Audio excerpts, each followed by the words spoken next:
মই এখন পাৰ্লাৰত কাম কৰিছিলোঁ। এদিন এজনী বৰ ধুনীয়া বোৱাৰী পাৰ্লাৰলৈ আহিছিল। তাইক দেখি মই অবাক হৈ পৰিছিলোঁ। তাইৰ শৰীৰ মালিচ কৰি কৰি মোৰ নাম প্ৰণৱ। মই গুৱাহাটীৰ বাসিন্দা। মোৰ এখন মাছাজ পাৰ্লাৰ আছিল। মই সদায় জিম যাওঁ বাবে মোৰ বডি একদম ফিট আছিল, হিৰোৰ দৰে। ফিমেল পাৰ্লাৰ হোৱাৰ বাবে মোৰ দোকানলৈ বহুতো মহিলা আৰু ছোৱালীৰ আহ-যাহ হৈছিল। এইটো কাহিনী 2 মাহমান আগৰ। মোৰ দোকানলৈ সেইদিনা এজনী বোৱাৰী আহিছিল। তাই বয়স প্ৰায় 21-22 বছৰমান হ'ব। দেখিবলৈ বহুত ধুনীয়া আছিল। তাইৰ ধুনীয়া ফিগাৰে মোক তাইৰ প্ৰতি আকৰ্ষিত কৰিছিল। মই থৰ লাগি তাইলৈ চাই আছিলোঁ। তাই মোক হেল্ল' বুলি 2বাৰমান মতাৰ পাছতহে মোৰ জ্ঞান ঘূৰি আহিছিল। মই বৰ লাজ পাইছিলোঁ তাইৰ আগত ধৰা পৰি যোৱাৰ বাবে। মই তাইক সুধিলোঁ, হয় আপোনাক কি ছাৰ্ভিচ লাগিব বৌ? তেতিয়া তাই ক'লে, মাছাজ, ফুল বডি। মই ক'লোঁ ঠিক আছে। ৰেজিষ্টাৰ এণ্ট্ৰিৰ বাবে আপোনাৰ নামটো কওক। মধুস্মিতা মোৰ নাম। মাছাজ কৰোঁতে প্ৰায় 2-3 বাৰমান বৌৰ বক্ষত মোৰ হাত টাচ হৈছিল। তাই মিচিকীয়া হাঁহি এটা মাৰি একদম সাধাৰণভাৱে কথাটো লৈছিল। সম্পূৰ্ণ 50 মিনিটৰ পিছত মাছাজ কৰি হৈ গৈছিল। তাই মোক পইচা দি যাবলৈ লয়। কেইখোজমান গৈ আকৌ উভতি আহে। মই ভাবিছিলোঁ তাইৰ কিবা থাকি গ'ল হ'বলা। কিন্তু তাই আহি মোক সুধিলে, তোমাৰ নামটো কি? মই ক'লোঁ প্ৰণৱ। তেতিয়া তাই ক'লে, প্ৰণৱ তোমাৰ নাম্বাৰটো দিয়া। কিবা দৰকাৰ হ'লে মই তোমাক ফোন কৰিম। মই তাইক মোৰ নাম্বাৰটো দি দিলোঁ। 7 দিনমানৰ পিছত এদিন ৰাতি মোলৈ এটা ফোন আহিল। মই চাই দেখিলোঁ মধুস্মিতা বৌৰ ফোন। মানে সেইদিনা পাৰ্লাৰলৈ অহা সেই ধুনীয়া বোৱাৰীগৰাকী।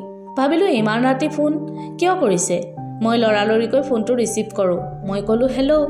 ইফালৰ পৰা মধুবৌয়ে ক'লে, প্ৰণৱ মই মধুস্মিতাই ক'লোঁ। মই ক'লোঁ হয় বৌ, মই চিনি পাইছোঁ। ইমান ৰাতি কিয় ফোন কৰিলে? তেতিয়া তাই ক'লে, মোৰ এজনী বান্ধৱীৰ বিয়া।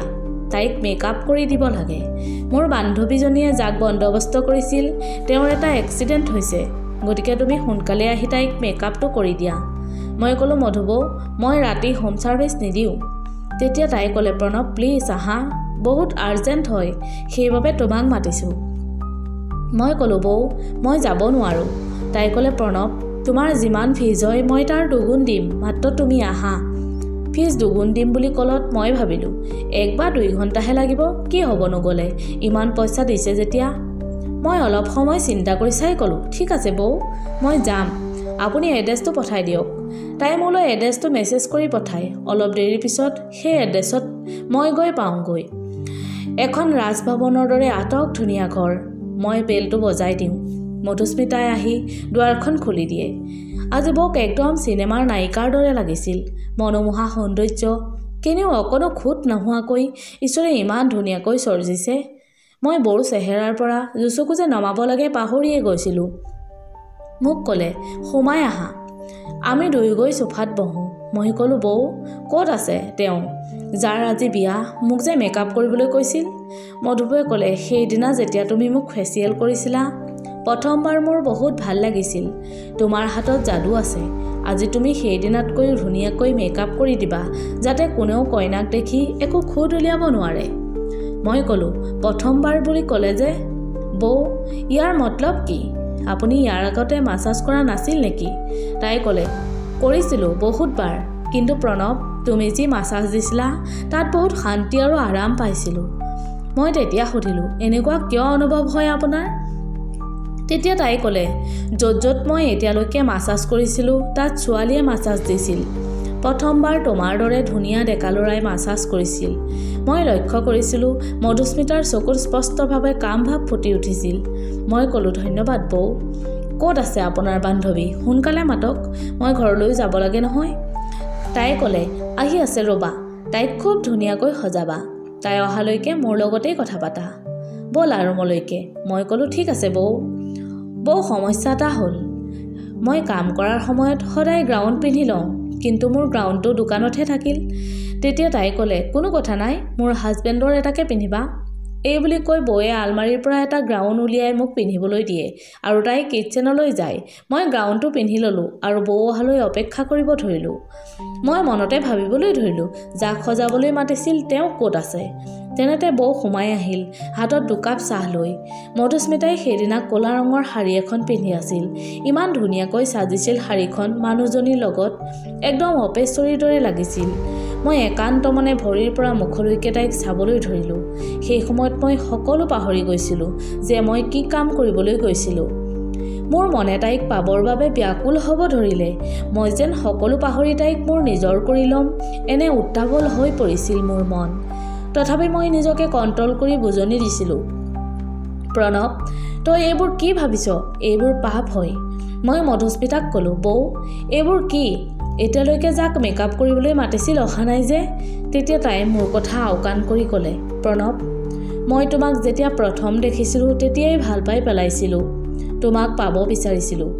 এইবোৰ কথা মই তোমাক ফোনতো ক'ব পাৰিলোহেঁতেন, কিন্তু মোৰ সাহস হোৱা নাছিল। সেইবাবে মই তোমাক এই বুদ্ধি কৰি ঘৰলৈ মাতিছিলোঁ। মই মোৰ মনৰ কথাবোৰ তোমাক ক'লোঁ, প্ৰণৱ। যদি তুমি বেয়া পাইছা মোৰ কথাবোৰ, মোক ক্ষমা কৰি দিবা। তেতিয়া মই ক'লোঁ, মধু, তুমি বিবাহিতা মহিলা। যি তুমি কৰিবলৈ ওলাইছা এয়া ভুল, আৰু মই পাপ বুলি ভাবোঁ এইবোৰ। মধু, তুমি দেখিবলৈও সঁচাকৈয়ে বহুত ধুনীয়া, কিন্তু মোৰো কিছুমান নিয়ম আছে যিবোৰ মই কেতিয়াও ভংগ কৰিব নোৱাৰোঁ। তাই ক'বলৈ ধৰিলে, মোৰ স্বামী প্ৰায়ে বাহিৰত থাকে অফিচৰ কামত।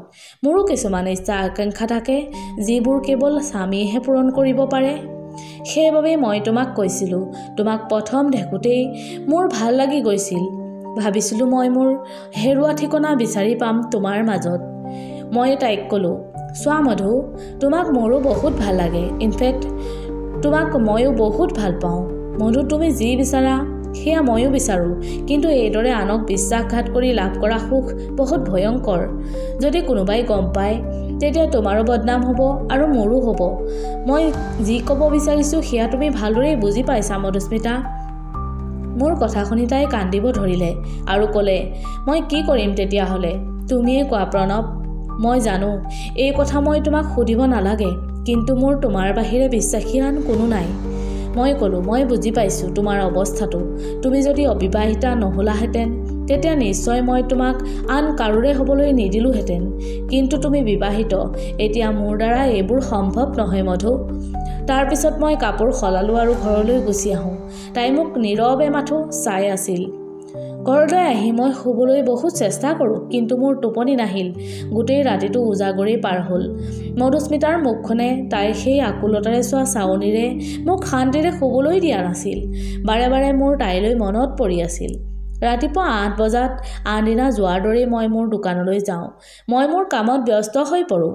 লাহে লাহে সেই কথাখিনি হৈ যোৱা 2 মাহ হৈ গৈছিল, যদিও তাই মোৰ মন মগজৰ পৰা আঁতৰ হোৱা নাছিল। মধু তেতিয়াৰ পৰা মোৰ পাৰ্লাৰলৈ এদিনো অহা নাছিল। এদিন সন্ধিয়া 7মান বজাত মই দোকান বন্ধ কৰি তলা লগাই দিছিলোঁ। হঠাতে মই অনুভৱ কৰিলোঁ মোৰ পিছত যেন কোনোবা ৰৈ আছে। মই তৎক্ষণাত পিছলৈ ঘূৰি চাই দেখোঁ মধুস্মিতা মোৰ পিছফালে থিয় হৈ আছে। মই তাইলৈ চোৱাৰ লগে লগে তাই মোক সাৱটি ধৰি কান্দিব ধৰিলে। মই তাইৰ চকুত চকু পানী দেখি বৰ আৱেগিক হৈ পৰিছিলোঁ। ময়ো সকলো পাহৰি তাইক মোৰ দুবাহুৰ মাজত সুমুৱাই ল'লোঁ। মই তাইক মৰমেৰে সুধিলোঁ, মধু, কি হ'ল? ইমান ৰাতি তুমি ইয়াত কিয় আহিছিলা? তাই কান্দি কান্দি ক'বলৈ ধৰিলে, প্ৰণৱ, মোক মোৰ স্বামীয়ে বিশ্বাসঘাত কৰিছে। মই ভাবিছিলোঁ সি অফিচৰ কামৰ বাবে বাহিৰত থাকে, কিন্তু মই আজি এমাহমানৰ আগতে সিনো কি কামৰ বাবে কলিকতাত যায় তাৰ পৰা নাহে জানিবৰ বাবে সি থকা কলিকতাৰ ঠিকনাত গৈ ওলালোগৈ। তাত গৈ মই যি দেখিলোঁ মোৰ মূৰত সৰগ ভাগি পৰিছিল। সি তাত এজনী বঙালী ছোৱালী বিয়া কৰাই এহাল ল'ৰা ছোৱালীৰে এখন সুন্দৰ সংসাৰ আছে তাৰ। মই হঠাৎ গৈ তাত এইদৰে ধৰা পেলাম বুলি সি ভবা নাছিল। মোক দেখি সি কৈছিল মোক ডিভোৰ্চ দিয়াৰ কথা সি হেনো ভাবিয়ে আছিল। মই কথাবোৰ গম পোৱাৰ পৰা ভালেই হ'ল হেনো। সি আৰু কিবা কৈছিল যদিও মোৰ কাণত সোমোৱা নাছিল। মই তাৰ পৰা গুচি আহোঁ আৰু তাক ডিভোৰ্চ দি মোৰ জীৱনৰ পৰা একেবাৰে আঁতৰ কৰি দিওঁ। সি কৰা বিশ্বাসঘাতে মোক জীয়াই জীয়াই মৃত্যুৰ পথলৈ পঠিয়াই দিয়ে।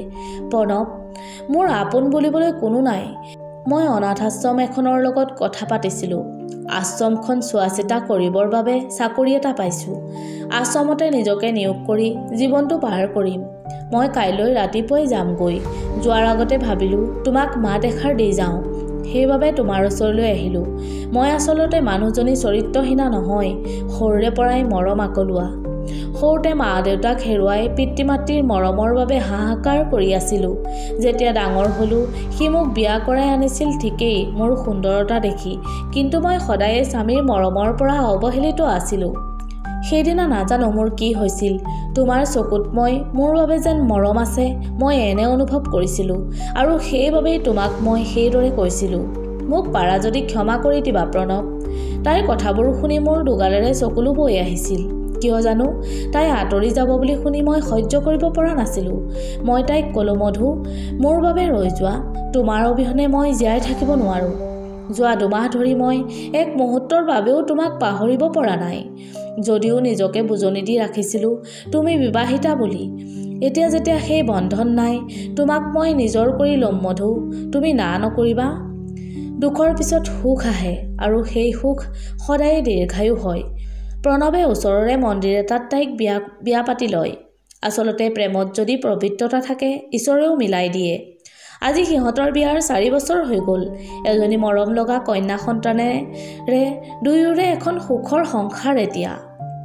বন্ধু বান্ধৱীসকল, কাহিনীটো শুনি কেনেকুৱা পালে কমেণ্ট কৰি জনাব আৰু চেনেলটো ছাবস্ক্ৰাইব কৰি দিব। ধন্যবাদ।